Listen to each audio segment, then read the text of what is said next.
hipertensão, uma doença que atinge cerca de 57 milhões de brasileiros, ou 30% da população. Não se sabe a causa da hipertensão. A pressão se eleva por vários motivos, mas principalmente porque os vasos se contraem. Os vasos sanguíneos são revestidos internamente por uma película fina e delicada chamada endotélio. Quando a pressão do sangue se eleva, acaba machucando essa película, endurecendo e estreitando os vasos. Com o tempo, isso pode romper ou entupir o sistema circulatório. Vamos imaginar uma torneira aberta, ligada a vários esguichos. Se fecharmos a ponta dos esguichos, a pressão lá dentro aumenta. O mesmo acontece com o coração. Se os vasos são estreitados, a pressão sobe. Mas o que os olhos não veem, o coração sente. A hipertensão, hoje em dia, ela é considerada um dos principais fatores de risco para o aparecimento de doença cardiovascular. Quando eu falo doença cardiovascular, eu falo infarto agudo do miocárdio e acidente vascular cerebral, que é o derrame. A falta de sintomas específicos é uma das maiores dificuldades de diagnóstico da hipertensão. Normalmente, os pacientes reclamam de dor de cabeça, cansaço, tontura, enjoo.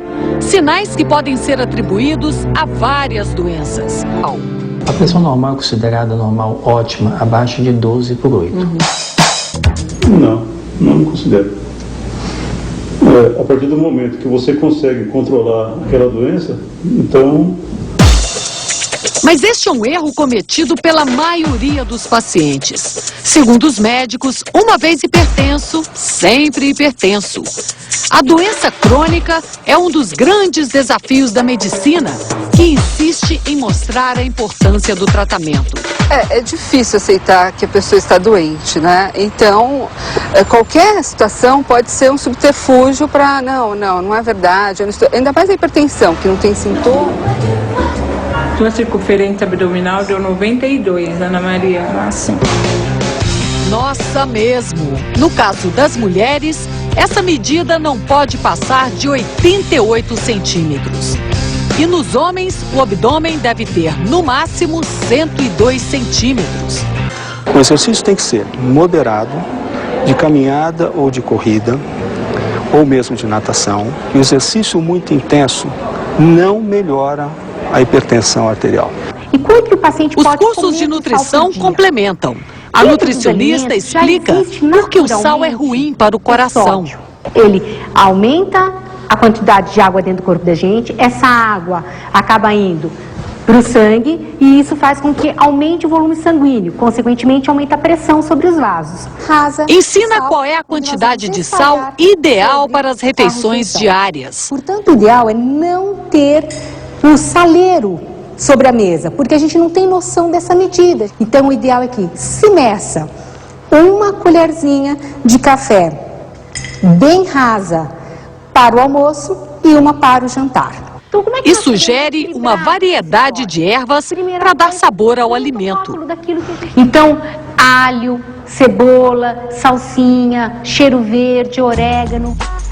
O alerta é contra o sódio, um dos componentes do sal, usado para conservar a maior parte dos alimentos industrializados. Ele está presente, por exemplo, nos refrigerantes diet e em muita quantidade nos caldos de carne e sopas de pacote. Uma porção tem quase que 50% a mais daquilo que a gente pode ingerir. Azeitonas, palmitos, pipocas, salgadinhos. Isso combina com cerveja, mas é uma bomba de sal para o coração. O ideal, segundo a nutricionista, é preparar o nosso próprio lanchinho com quantidade reduzida de gordura. Então, por que não a gente fazer a pizza? Eu senti uma dor de cabeça muito forte, que não passava com nenhum analgésico. Foi que eu procurei uma urgência. A gente vê muito na prática clínica pacientes jovens, em torno de 30 anos, com hipertensão, fazendo uso do anticoncepcional e quando a gente suspende e troca a medicação, a pressão ela volta ao normal. Me perguntaram se eu tinha histórico familiar. de hipertensão e tenho. Pela história familiar dela, ela tem um risco, mas que esse risco é precipitado com o uso do anticoncepcional.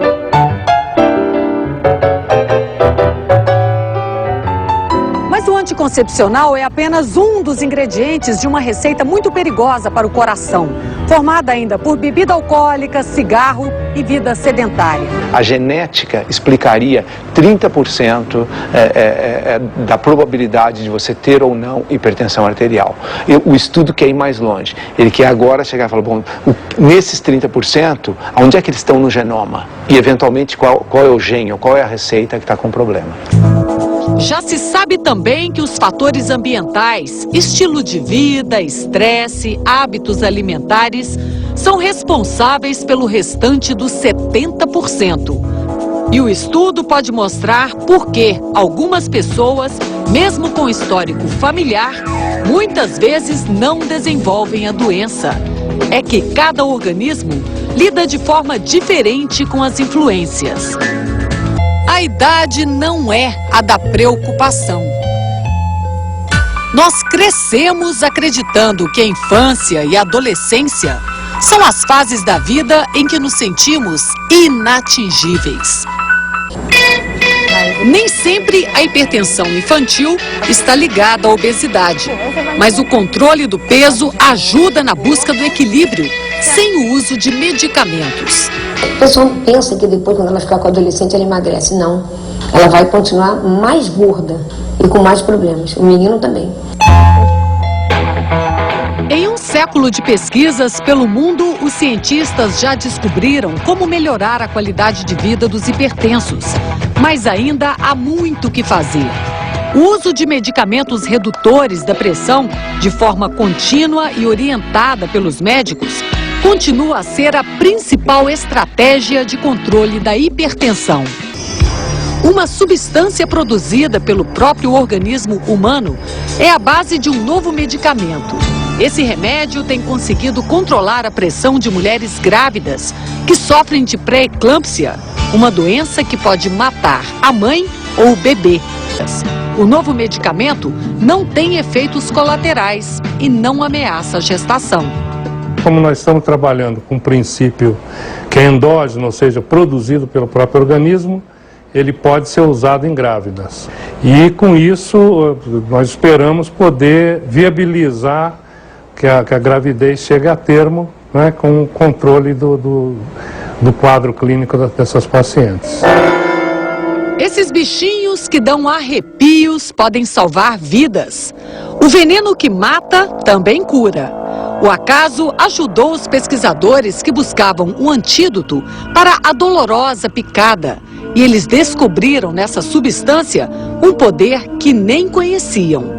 Fizemos testes em animais de pequeno porte e já vimos que ela pode abaixar a pressão por até 3 dias, agindo diferentemente do que ocorre, por exemplo, com outros medicamentos já conhecidos contra a pressão, o aumento de pressão arterial. E no veneno da aranha armadeira, outra surpresa. Além de eficiente contra a pressão alta, ele pode facilitar a ereção. Ao contrário da maior parte dos medicamentos antihipertensivos que causam a impotência. Outra revelação para os pesquisadores. Isso foi descoberto porque pacientes chegavam normalmente nos hospitais com uma ereção prolongada e dolorida, que se chama priapismo. Observando a medicina popular, os especialistas investiram na mangaba. O chá da casca já era muito usado e a folha forneceu um remédio ainda mais potente e mais barato, que livra o paciente também do fantasma da impotência. Nós já estamos em fase de estudo com a planta, mas até agora os resultados que nós obtivemos, tudo indica que não tem esse efeito colateral. Além do mais, entre outros mecanismos de ação da planta, ele é um vasodilatador.